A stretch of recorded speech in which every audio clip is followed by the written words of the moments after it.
don't give up. Holy war in the dead dark night, sacred battles, unseen eyes. In shadows, whispering fears, warriors holding back tears. Higher power guides our path, crushing foes with holy wrath. Shouting prayers, death to fray, rituals take the pain away. Guys, night, rise, stand tall, against the darkness we never fall. Yes, there we are. Good evening. Happy New Year's Eve, everybody. Welcome to Sacred Conversations on Guys Night. Once again, got the whole crew here and look forward to getting this live stream going correct today. We'll see how that plays out. But as always, to the right of me, Ray, welcome to the show, sir. Thank you for having us again. Absolutely. And of course, Sean, welcome as well. Thanks for having us back. Happy New Year's Eve, everybody. Absolutely. And our guest of honor this evening is Lester. Welcome to the show, Lester. First time on this one. Yeah. I've never been live, I don't think. Well, for the presidential debate. That was a hot mess. Yeah, that was a long time, too. So, obviously, we've got everybody here. It's New Year's Eve. We brought Lester on just to kind of talk through some stuff with him that he's got going on in his life. But, this is a great opportunity, really, for anybody to share. I mean, New Year's Eve is about two things, usually staying out late and drinking beer and everything else that you can ingest over the course of the night as you celebrate the end of the 1 year and the new beginning of the new year. But it's also about resolutions, dreams, visions, goals, things that you've got set up for the year 2025. I'm actually hoping that we're going to have a bunch of guys on this weekend to kind of talk about what are some things people have got planned. But let's just kind of start off with something easy. Is there any goal or I guess you could call it a resolution. I'm not a big fan of resolutions, but you can call it a New Year's resolution, anything like that you've got set up. We'll just go down the line and start with you, Ray. I would say just to reach out further to the recovery community and try to be more supportive to the people that, came before me, to honor them and respect them, what they were able to give to me, to return that to the next suffering person. Awesome. And then Sean, what about you, brother? Ditto. No. I really don't do much resolutions anymore, I guess. But I do. I actually got a reading I read this morning, but like a daily resolution, really. I mean, it's a new year, but just to continue my sobriety and to like reach out, like Ray was saying, we got started on this podcast here in the last few weeks, and we have some plans that hopefully work out for 2025, and just keep going forward. Don't stay too long in one, idle position. That's bad for me. Just kind of keep moving forward. And it doesn't necessarily mean moving forward always in recovery, but it's like just in life, every day's a blessing, and just live it to the fullest. Sharks that die when they stop, isn't it? Some of them, not all of them. Something like that. Yeah, I remember hearing something like that when I was a kid. Lester, what about you, brother? Welcome to the show, man. Anything that you've got planned for 2025? Any goals? Any visions, resolutions? Probably just better myself, as I always do. Like, just keep going onward and upward, staying positive. Just might travel a little more. Yeah. Just get out. Good for you, man. Yeah, I just told my daughter the other day, I was like, for her 16th birthday, I was like, wherever you want to go, anywhere in the world, like I'll go anywhere for a week, like you name it. Wow. So far, she's got Hawaii and Australia on her list, but then she realized that her dad's kind of a freak when it comes to hiking. So she's like, we're going to be hiking through the desert for like hours upon hours. Maybe Australia isn't the ideal scenario. And I was like, hey, wherever you want, I'm down for it. We'll figure it out. Who's this trip really for? Yeah. All right. It's excuse, whatever. All right. Like I needed one. But yeah, so my goal is really a lot to do with this podcast, as well as some of the other ones that we've kind of started out. So those of you listening could really help me start to achieve those goals by subscribing to the channel, liking the show, sharing it to your friends. Not only just this particular show with Sacred Conversations, but also tomorrow we got a live one for the gym with workouts at the warehouse with myself and Nick, and then the traditional Sunday podcast that we do here on the show. If you guys haven't listened to the last one, it was awesome. We had Hans Lewinger, and he's a German engineer who built the company up, HMF. If you're into racing four-wheelers, dirt bikes, street racing, you're probably familiar with HMF. They're right out here of Ohio.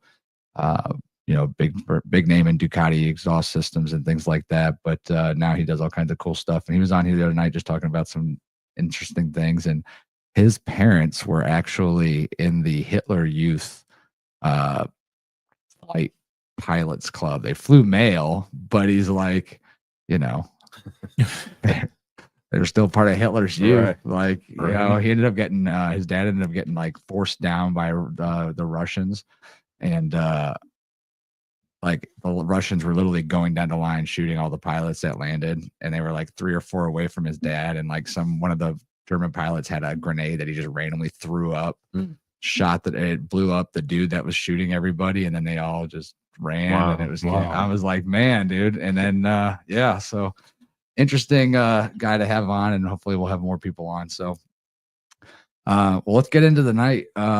What should we start it off with tonight? Ray, you got any famous words that we could kind of break this out on?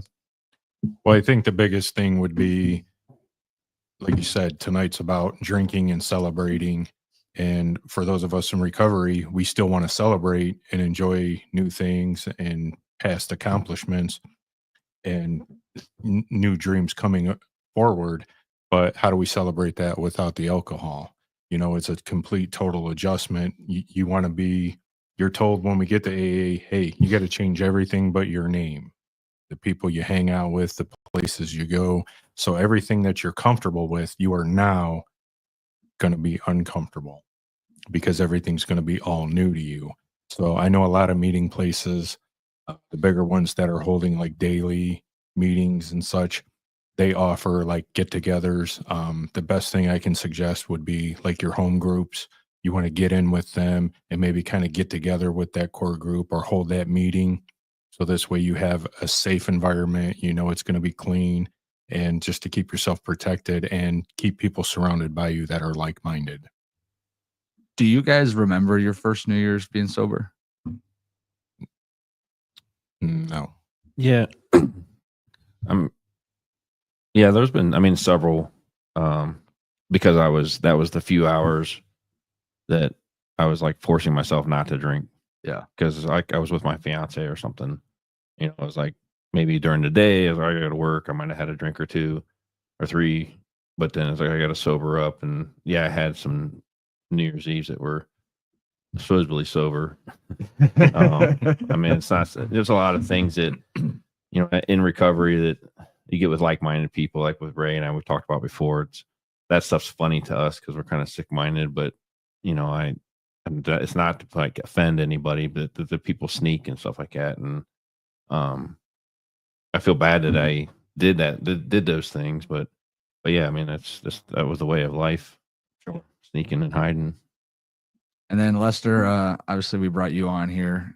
You've kind of been dealing with some battles off and on, and you can share as much as you want or talk about as much as you want. I thought the idea of having you on with these two guys who are, both sponsors, but also been through the rigmarole. And I don't know if, we've talked about your drinking, you and I've always kind of had like a little worry about it. And I think that maybe that worry's starting to affect you a little bit. Maybe you're thinking about it a little bit, but obviously you got a bunch of stuff in your life that kind of has led to that, right? So Yeah. Share what you want to share, my guy. Whatever's on your mind.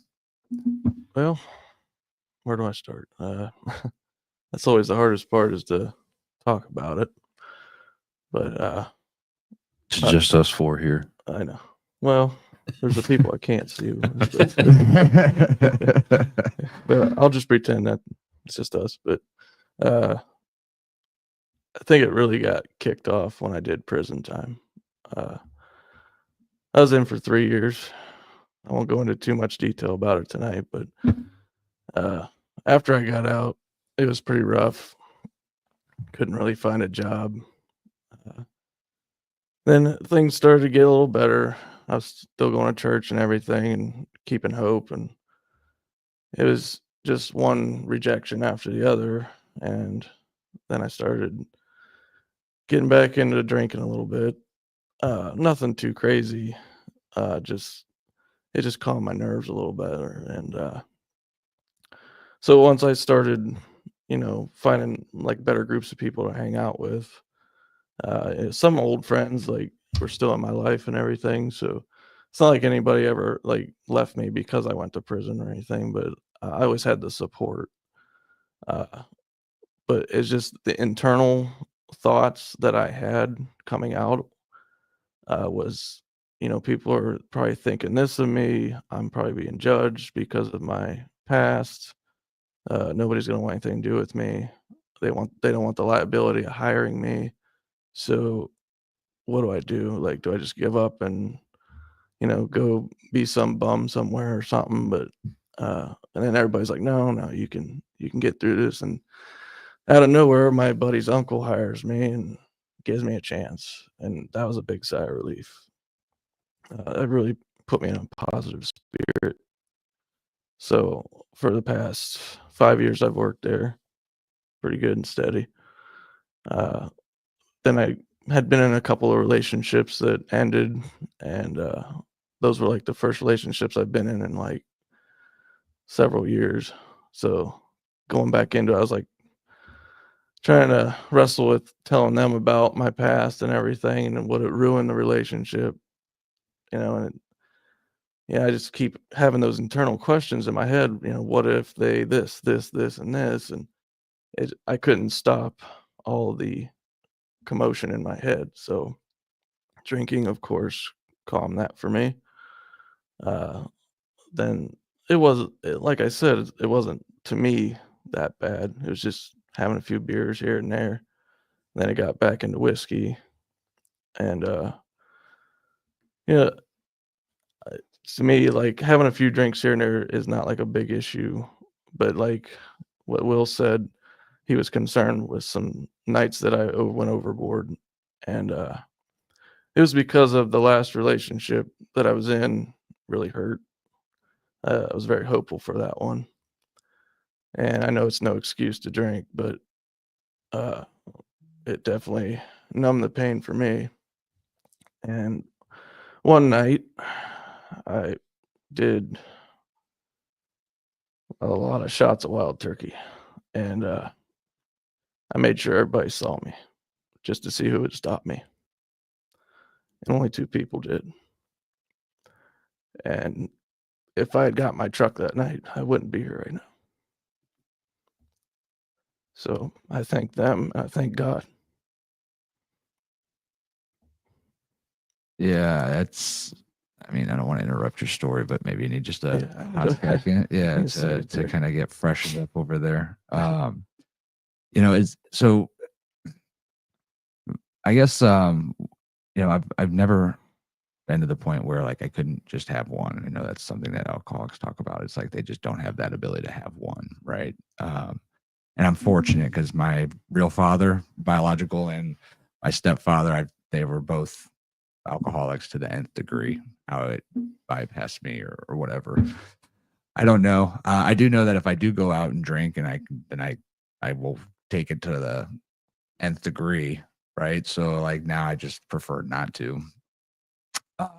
But when I hear Lester telling a story, like he mentioned, it helped numb the pain. I would almost say that probably masked the pain. But when you guys hear kind of how that starts off, and especially hear him talk, about like I'm hoping somebody would stop me. Mm.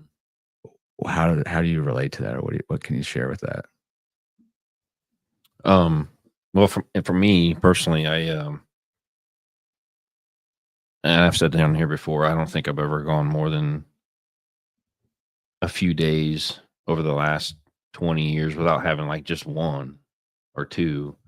I wasn't always falling down drunk, but I always had alcohol in my system. And I get that point where, I drank because sad, happy, indifferent, upset, angry, driving down the road and to see a sign that says, "Happy birthday, Mark." Oh, it's Mark's birthday. I don't know who Mark is, but let's have a drink for him.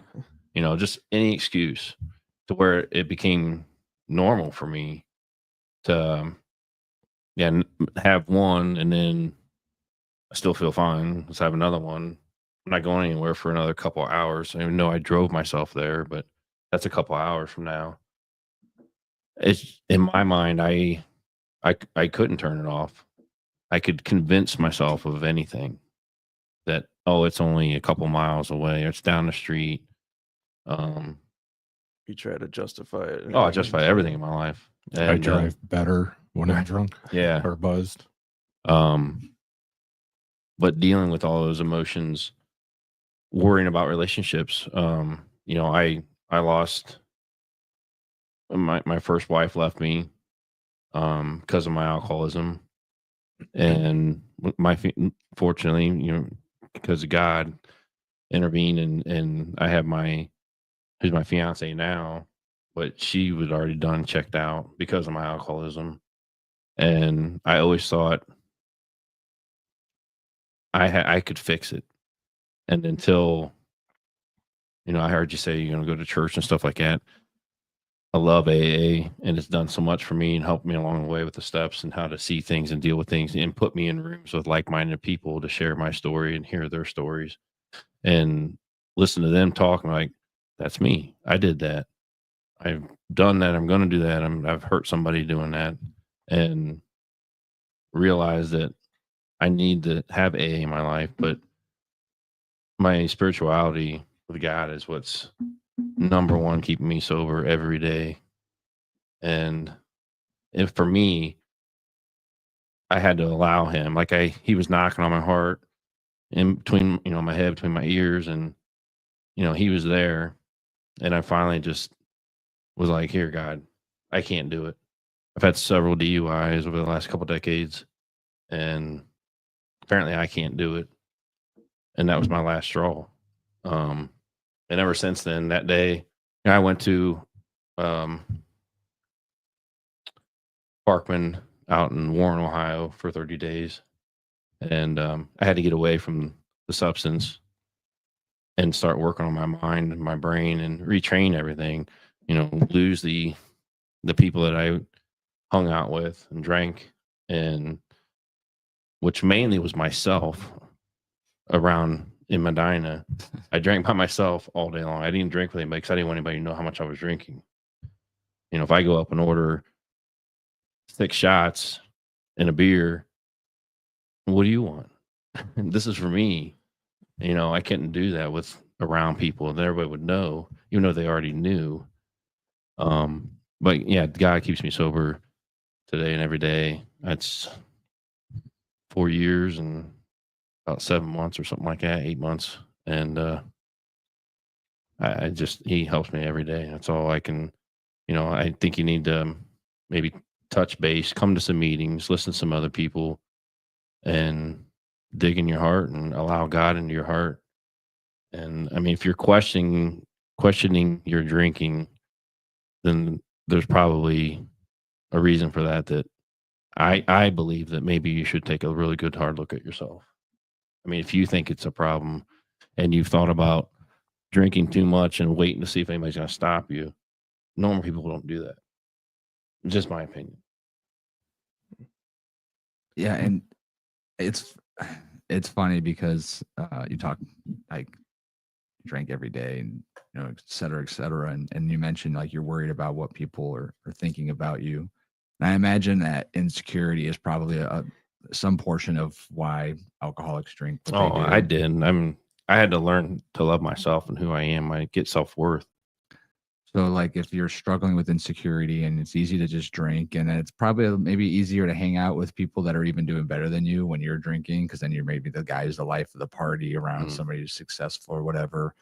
But if, you know, when you're talking about being afraid to be in a relationship, like you said, you almost lost your current fiance, you'd lost your previous. I'm sure, you know, you mentioned your kids. I'm sure your relationship with your kids wasn't that great while you were going through this. Right. And it's interesting because, like I said, I haven't seen it from the side of the drinking, but I remember like when my dad, especially my stepdad, like him and I were really close, and I would see him like fall off the wagon after being sober for years. And I'm like, why would he do that? Like, why would he drink? He knows he's an asshole when he drinks, or he knows that he's not as much fun to be around. Like, he's not the dad that goes riding dirt bikes with me or goes hiking on the weekends with me.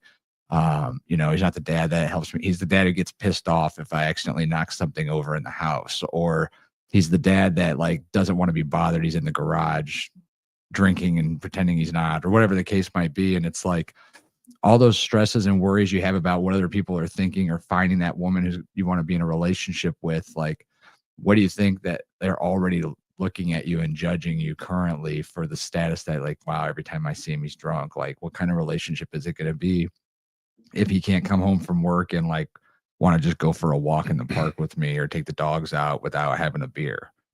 I mean, do you look back at your relationships now and like, like, wow, like, you're a lot more fun to be around. We do a lot more stuff than when we used to, or whatever the case might be. I mean, while you were kind of telling that, it was like, I was your dad for a minute. I was your brother. I was you. Like, yeah. I mean, that's the thing, is you can relate to all these different things. And I think the hardest thing is, the best thing about this show is this is all about guys helping other guys, because society, you get hurt as a kid, rub some dirt in it. Boys don't cry, men don't cry, hide your emotions, hide this, hide that. And it's, you get around a woman, they want the manly man, but then they want, well, I got all this garbage going on inside me. I don't know how to deal with it. So I'm just going to numb myself to it. And as you keep building up that tolerance and that numbing, obviously your problems are compiling and you don't realize.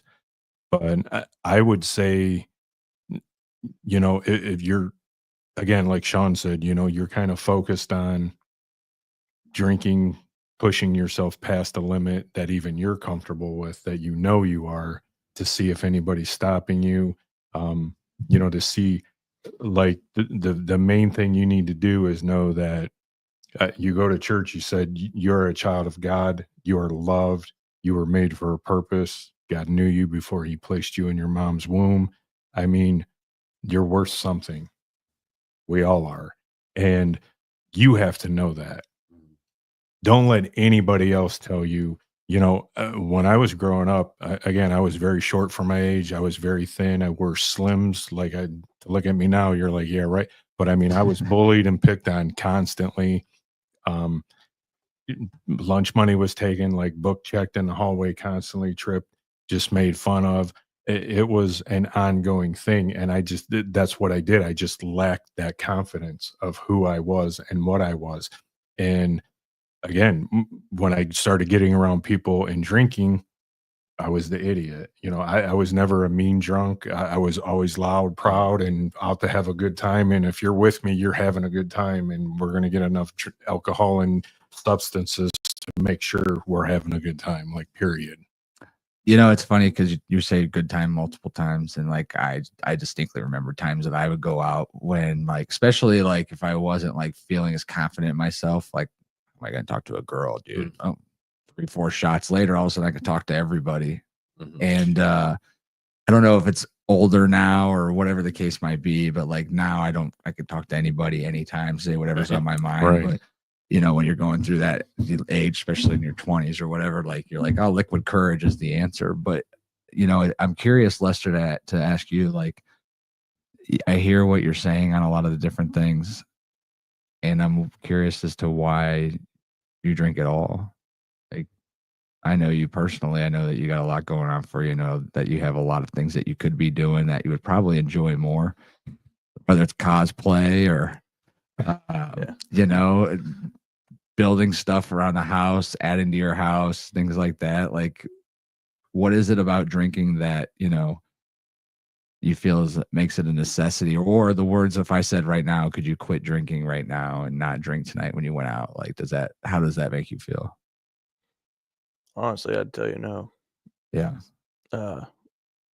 It's just the thing I've done ever since I was 14 years old, and a good time is, beer time. Like, I like going to have a casual drink. I can usually control myself on a night, but it's just when my emotions are heavy is when it really gets into me.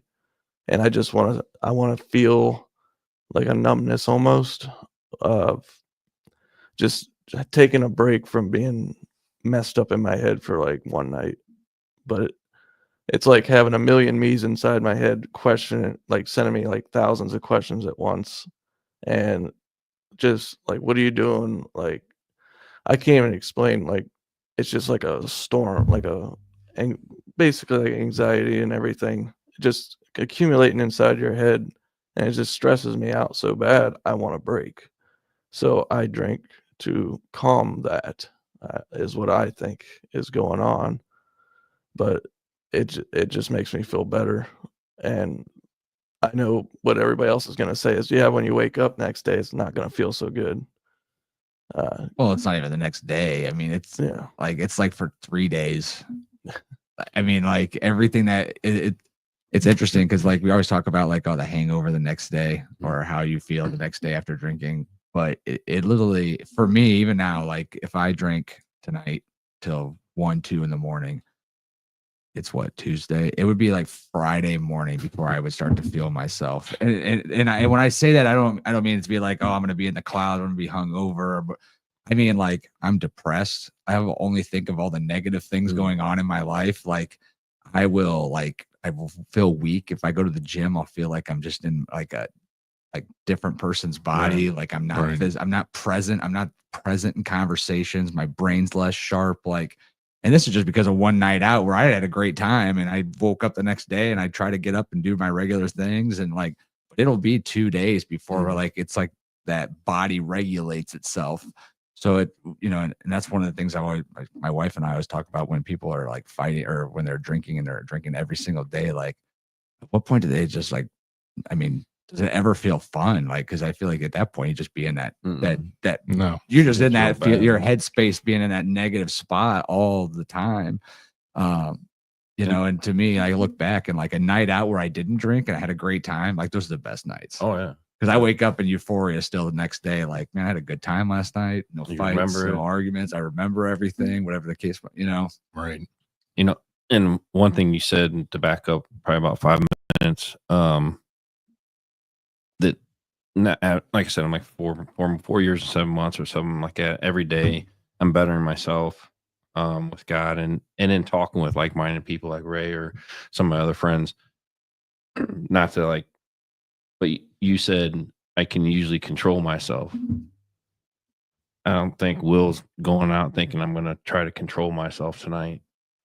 I mean, I'm just saying, those are the words that I hear a lot of times in meetings, and you don't need to. A normal drinker doesn't like try to control themselves. So I'm just saying, just stuff like that you're saying. You're not really thinking about it, but you're saying it, and it's like maybe having a look at yourself. And obviously, the show is short term, but as far as like tonight goes, but you can call me or Ray or I know a number of people meet up. Just entertain the idea. I know that's how Ray actually kind of came into the program. He was there to support somebody. Had a change of heart that night. Yeah, to say the least. A look in the mirror. So yeah, it was 20 mirrors maybe. I went to a meeting to support my other half at the time, and the first 20 people got up there and spoke, and it was like they were telling my life story. And I did it, had it happen to me, was a part of it, and I won't go into the fact of the next day, the short term thing, how you're going to feel, and this and that. What I want you to think about is that pain, that hurt, that anger, those emotions, when you numb them, they come back, whether it be the next day, a week, a couple weeks, however long. That's never going to go away. And the deeper you get into this, I would caution you that the more problems are going to arise, because they're just going to compound on each other, and the depression's going to get worse, and the anger's going to get worse, and the resentment's going to get worse. And not being able to think of going out tonight and not have a drink, like he's talking about, waking up and getting ready to go. Like there was never a sober day probably in the second half of my drinking in 10 years. I mean, I went to bed with 2 cans of beer and a half a glass of whiskey to make sure as my eyes opened, I could settle my nerves. But with that being said, if you deal with these emotions and, the anger, the grief, the resentment, whatever the emotions are driving you to want that drink, once you deal with them and can put them in check, now you no longer need to be numb. It's freeing. And, because that's like everybody said, oh, you're living God's way and you're not living your own life. And my worst day sober doesn't even compare to what my best day using. Doesn't even come close. And I mean, it's just, you kind of sound like you're partially there, partially not. I mean, nobody's here to force you to do anything. I mean, you're a friend of Will's, now ours. This is what we're about: men caring about each other and lifting them up and helping them be the best they can be. My advice would be just go to a couple meetings, and that's what I was told. Bring the body, the mind will follow. You'll start hearing and seeing the things that other people are doing and relating to them. Maybe not as quickly as I did, but it will happen, and you will see that. And then there's just a better way. Like not that you're not going to get angry or get upset. That's going to happen, but you're going to have the tools to deal with that in your toolbox, rather than reach for that beer that it's not a tool, it's a mask. Yeah, and your feelings, my feelings, I felt them even harder, and I learned how to accept those and how to deal with them outside of drinking and masking them and stuffing them down low. Because one little problem, stuff it down. There's no little problem. After days, weeks, and years, and decades, those little problems was like huge and blow up. And the good part about it, I always heard from day one, is let's say you get some time under your belt and it's just not working. You can always go back. I mean, seriously, that you can. I mean, I guess that's one way to look at it, right? Why not try and see how rewarding it is? I mean, you're even like you can get a job and you're working, you're going to get a pay raise just in that alone. I know I did. I was spending a lot of money every day. But I mean, seriously, I had people with my sponsor. He's like, just give us some time. If it doesn't work out, you can always go back. Dude, that's hilarious. That's a good way to look at it. Right. The one time that you can restart something that you quit, right? Right. Well, I know I have another drink in me. It's just whether or not I have another stop in me. Right. Yeah. I mean, and I can't imagine like that hold on you to like what that must feel like, to like have that always have to be your crutch. Like what? Yeah. Because to me, now don't get me wrong, I have my own crutches. Like I have hobbies out the wazoo. Drives my wife crazy. Like, because every time I get one, I go like 100%. Like I gotta get everything. You know what I mean? But to me, I'm like, oh, that's okay. At least, I mean, I usually be the guy spending $200 at the bar on a Friday night, $300 in a bar. Shoot, when I was playing semi-pro football and my buddies, and we would be in like Indiana or something like that. And I would drop $1,000 on bottle service just because I knew that way I'd have to go back to the bar to get a drink and we get there quicker, etc. So like I look back at all that money I blew and I'm like, man, if I was only traveling instead, like I could have literally seen every country in the world for what I would spend on a Friday night with my buddies or a Saturday night, and there was a point in time, when I first got out of the military, I lived in Worcester where all there was to do was drink and party on a Friday or Saturday night and shit, which led to driving around, going to Dragway 42 with a 6-pack in the center console of your truck with the windows tinted and you're doing $1.15 and down the drag strip, When I look at it now, it's like there's so many other things that like that time and that money could allow someone to do, but that pool is just so strong. Right. It's like the other thing is too is there's always that risk of like it leading to something really bad. Like Lester, you live an hour from here. Yeah. You could have 3 beers after a 10-hour shift and fall asleep at the wheel long enough to hit somebody on the side of the road and then you're like, I hit a mailbox. yeah, okay. So I did fall asleep once.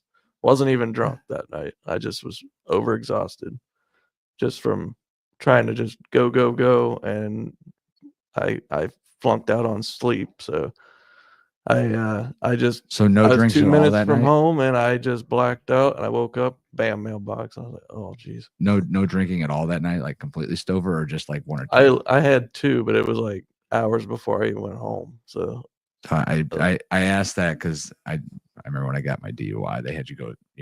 Everybody tells their story about how they got their DUI, and the one guy there, he was like the least expected person to have a DUI. He was like a physician down at Ohio State.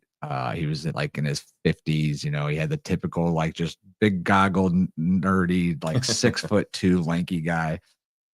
And he's like, oh, I came up here to go to a Browns game with my son. He's like, I probably had like 2 or 3 beers before we went into the stadium. And I had like 1 or 2 in there. And then after halftime, we quit. He's like, we're driving home back to Columbus. He's like, I felt fine. But there was like on Route 83 or something. And like, there's like this spot where it got tight. This guy was on the side of the road. And he's like, I barely clipped my mirror, clipped his mirror. And so I pulled over, cop stopped, asked if I'd been drinking. I was like, I had a couple hours ago. Turns out he had enough to get a DUI. But he's like, the one thing that I, look back at that to this day is like, I clipped his mirror. He goes, what if I would have hit that truck 6 inches more to the right and pushed that truck into the guy who's changing a flat tire on the other side, Right. and killed him? And did 10 years. I would have done 10 years because I had a couple of drinks. And so like that always that stuck with me. That was the last DUI I ever got, because I always thought of that. Like, what if I have 1 beer and it's just enough for an accident happens, somebody dies, and now I got to spend 10 years in jail, which happened to a friend of mine. But I ask you this, Lester, what is it? I know I heard you say earlier it's the fun, but like, what would you be afraid of if you didn't drink? it's a good question because I guess it would just be missing out, or I think I'm missing out. But in reality, when I hear that out loud, it makes me think, wow, I really ain't missing a damn thing. Like, other than just being a little bit amplified with a buzz, that's the only thing I'm really losing is that free feeling of like having a good time. You could be still having that exact same good time. The only thing different is you would maybe even feel it a little bit more, just because you'd be a little bit more coherent. Yeah. But I mean, I to me, what's surprising part of it is like most of the friends that we have aren't heavy drinkers. So like, there's a couple of them that like to tie one off, but for the most part, I know you like to go line dancing a couple of times a week. Most of the people in that crowd don't really drink at all, or if they do, it's very minimal.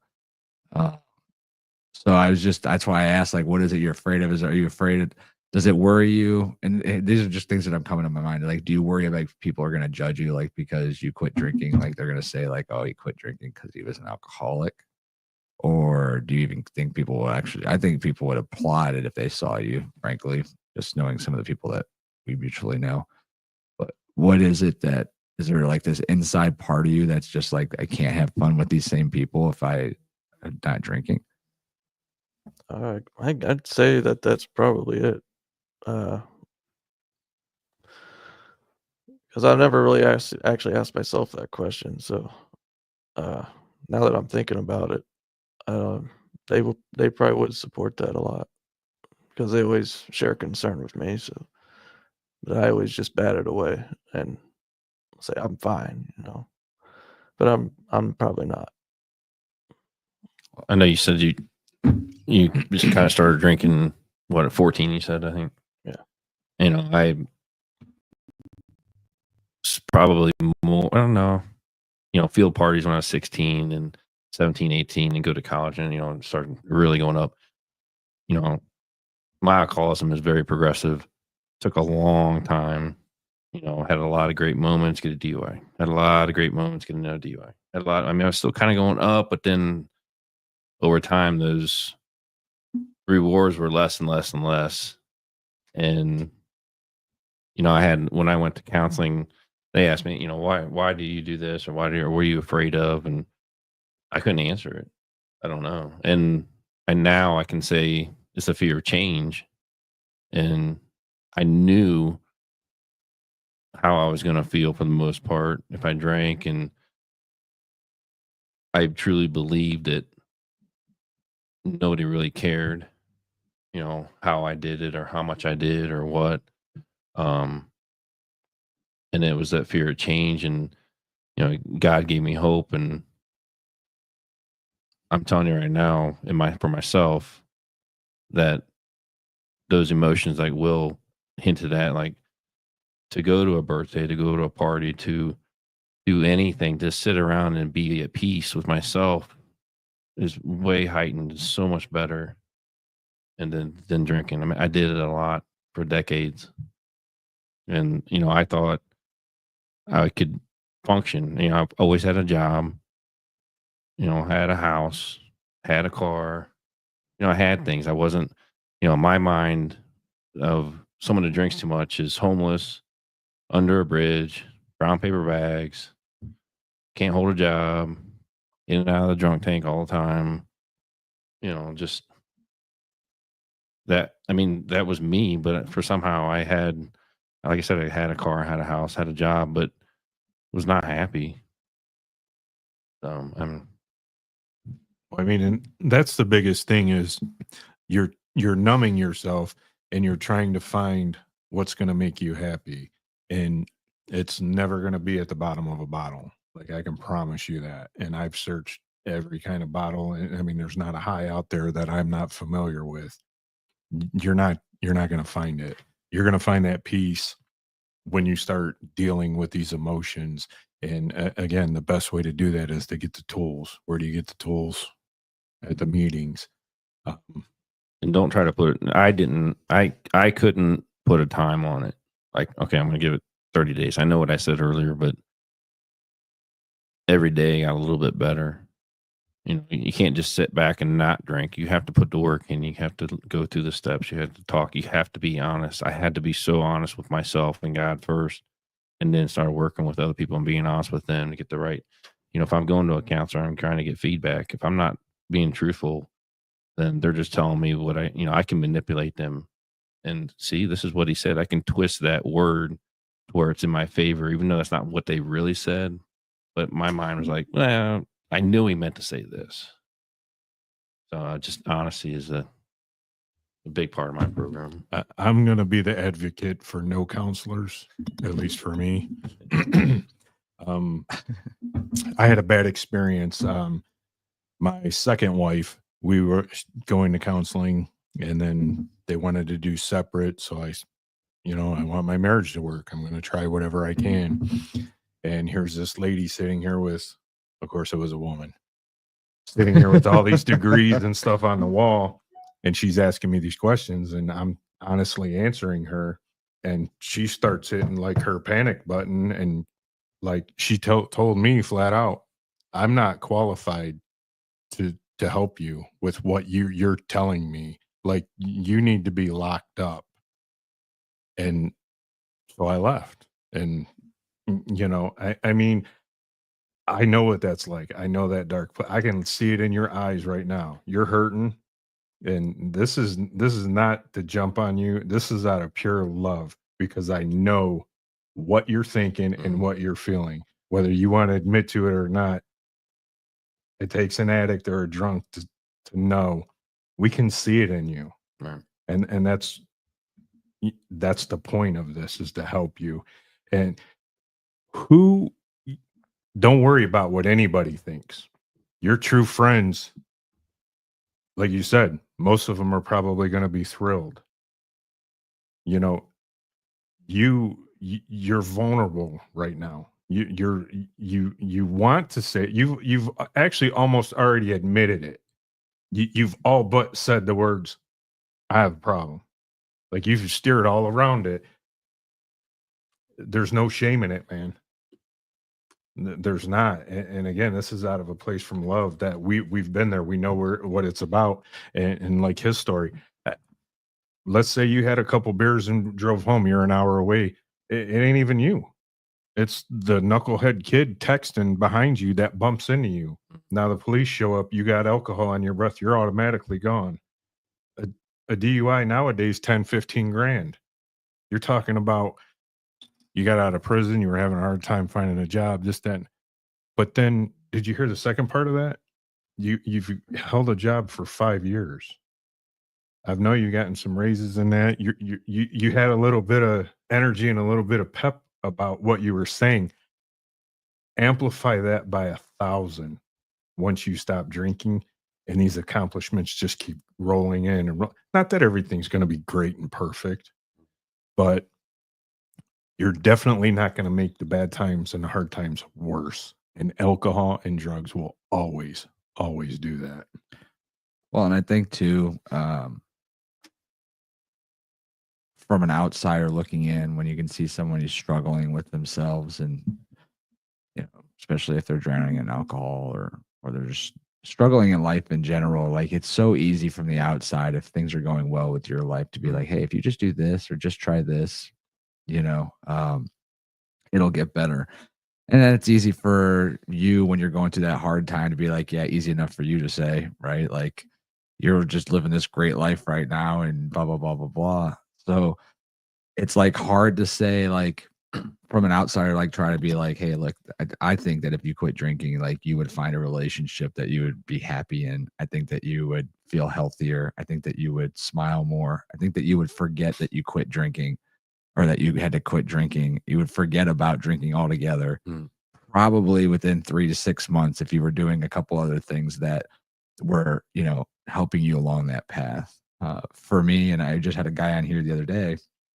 His name was Leland. Leland was 340 pounds. He was crazy on all kinds of different drugs and alcohol, pills, addiction, and stuff like that.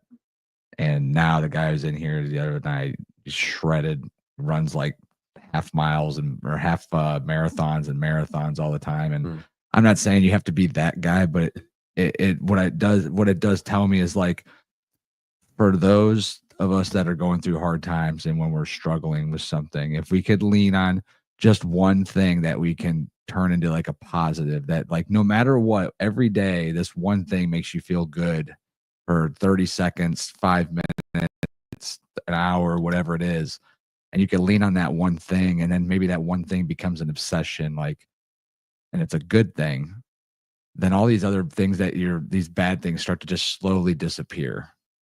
For you guys, it was alcohol was the bad thing, right? So you were still, Sean, but at that time you were still a good worker. Like it wasn't like, but you weren't your best. Right, for sure. You definitely didn't own your own business and have a successful company and grow as fast as you did. So could you have still done all that while you were drinking? Probably, but would it have been as good? Probably not, right? You wouldn't be, you're never your best, especially in that scenario. And then for you, Ray, like you've talked about, I mean, who knows where you'd be at this point? Because when you're talking about a bottle of vodka and 25 pills in a given day, just to function, that's not even partying. Right. That's just to get to that normal range. Yeah, like who knows? Now I'm ready. Yeah, like a million things could go wrong in that scenario. Right. I mean, I would not be sitting here, that's for sure. Hands down. And that's the funny thing is that because we want to have that good time, we want to be, alcohol is a depressant. Let's not forget that. So why we think that's because it's numbing that pain and those get rid of your emotions. They're the worst thing for you in the world, man, because no matter what, it's your perspective is how you see things. Again, my first year of sobriety, I lost my job, my house, my old lady, my vehicle. Was indicted for 11 felonies, and my grandmother passed away. And the only difference is that I was sober, dealing with the pain, and I had a good core of guys around me that made sure I was okay and got me through it. Because I can assure you, if all of that would have happened and transpired while I was still drinking, again, I would not be able to be sitting here to help you or to offer the help to you if you want it. I mean, flat out. So you hear we've been talking and kind of preaching a little bit, but does any, like, when you think about this, like, and you start hearing people talk, and obviously a meeting's even more insane because you have a lot of different views, but like, what are the thoughts that are like crossing your mind right now as you like talk about or hear these guys talking at you? Definitely need to take more accountability for what I'm doing, because I'm being very self-destructive, and I need to get that turned around, going the other way as soon as possible. But I know it's going to take time and work, like they said, and I just have to really put the energy into it that I've been like kind of slacking off on. I'm just like, yeah, I'll do it tomorrow, but I never do. So I think it's time to actually take this seriously and admit I have a problem, and I want to get started on the right path Right on. before something bad really happens. I mean, I've seen you quit smoking, dude. I still see alcoholics at AA meetings smoking because that shit is fucking harder to quit than fucking drinking. I mean, I don't miss the alcohol, the drugs, nothing. Nicotine is the just most awesome, powerful thing to try to quit. Like, it has been my crutch forever. And I'm chewing, pouches, Copenhagen. I gut it. I don't even spit it because I want every drip of nicotine. It's like horrible. We had my buddy Greg on here, and my brother-in-law Jesse, who runs a halfway house, and Sean was on that episode, and he was like, "Yeah, I'm thinking about turning the campus to not smoking," and Greg was like, well, "You're fucking crazy because I'll start drinking or I'll leave that day because I'll be damned if I can't smoke." And it's funny because I know Lester quit. In fact, there was times where like I'd peer pressure or try to peer pressure him into smoking with me. Like, "Hey, come on, get a cigarette. Let's get a cigarette."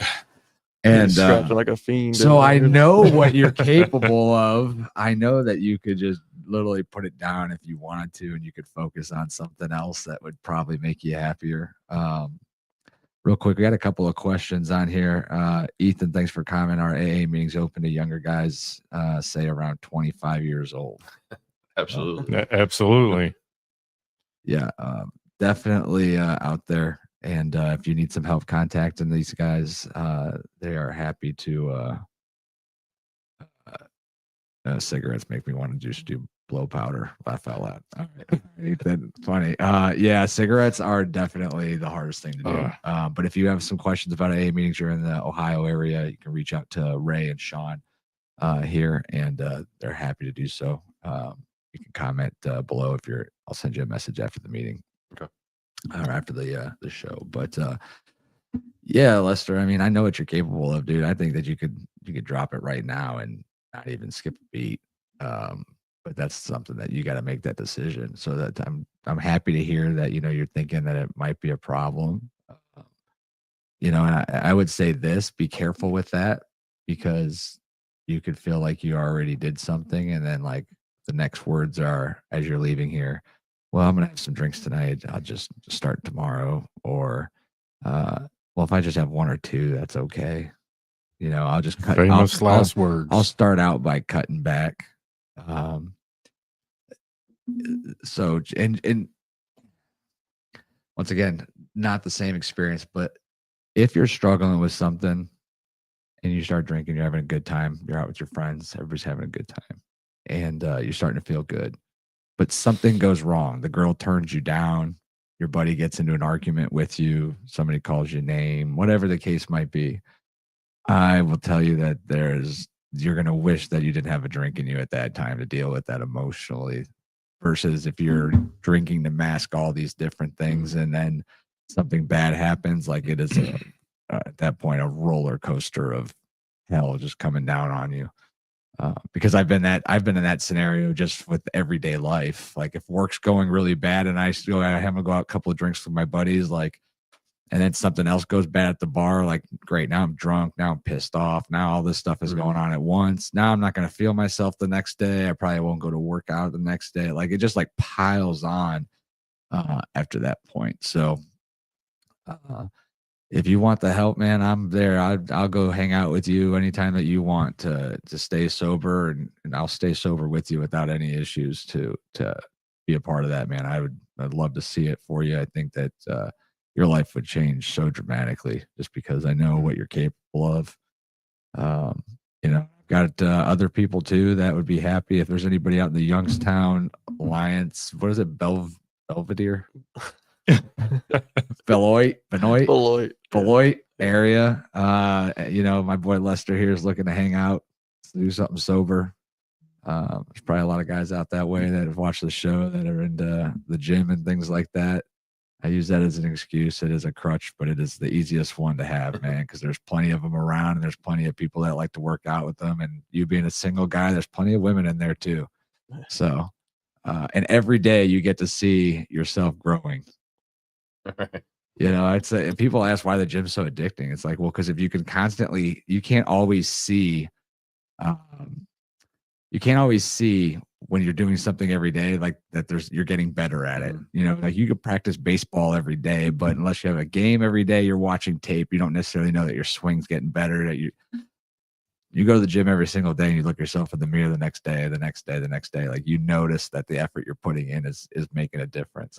You quit drinking, I bet you, even if you don't do another thing, you're going to notice a difference in your skin, your face, everything else within a couple of weeks. At least that's what I've heard. I don't, you know, I'd imagine that's the truth, but absolutely. So anything else that's on your mind, Lester? No, not right at the moment. But I just want to thank you guys for giving me words of wisdom and getting some accountability towards me, and really just opening up my mind to the thought that I can do it. I really appreciate Will for reaching out and actually seeing that I really needed help. So thank you guys. Anything, man. Well, thank you for agreeing to come on. I mean, that was a huge step, and you know, we kind of had a nice breakthrough there. And again, the greatest thing about this is you don't have to live that way anymore. One day at a time, it will get better and better, and it does. And I mean, if it was, you wouldn't have people. I've got over 16 years sobriety, and not because of me, because of God's grace, but you know, my previous sponsors have had 30 and 40 plus years. You know, if it was that horrible and we weren't having fun, nobody would be long term. Right. You know, I mean, so definitely, again, check out those meetings, and you know, you'll get our contact information before you split out of here, day or night, whatever, you know, whatever you need, you know, to talk you off the ledge, man, please reach out. I would rather get that call than a call from Will that something bad happened. Yeah. Hey, everybody. I want to thank you guys for listening tonight. Obviously, this was tough. If you know Lester personally, make sure you give him a shout out if you're watching the stream and you can relate to any of this. Please don't hesitate to like, share, comment below. We appreciate you all listening. And if you're ever interested in being on the show, just comment your name and message me through the PMs, or you can reach us out through email at support@guysnight.com. You can also reach Sean and Ray email addresses. Ray.McGraw@sacredministries.org. And Sean.mills@sacredministries.org. It's Sean, SHAWN. Thanks for clarifying that. It's funny whenever I go to Well, type you his said name guy in, with a Sean. night with K. So. Yeah, it's you just spelling isn't taught that well in schools anymore, so we got to make sure we With a get K, good like stuff knife. A knife. Hey, everybody, thanks for listening so much. Have a safe and happy New Year's. Yes, and, Happy New Year. Remember, if you know somebody that's going through this, if you're yourself is struggling, there's always avenues to help. There's AA meetings, and like I said, you can reach out to these guys right here, or you can reach out to us on the show anytime. Have a good night. Stay safe, and Happy New Year, everybody. Happy New Year. Happy New Year.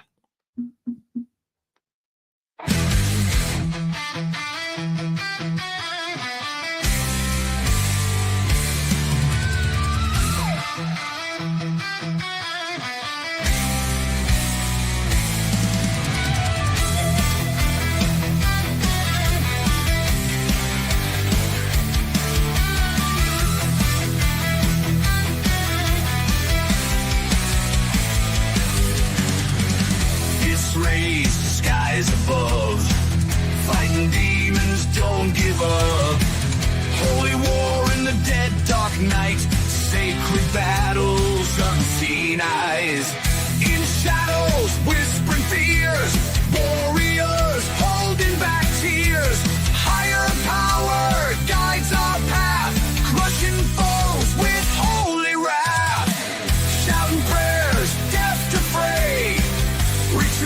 take the pain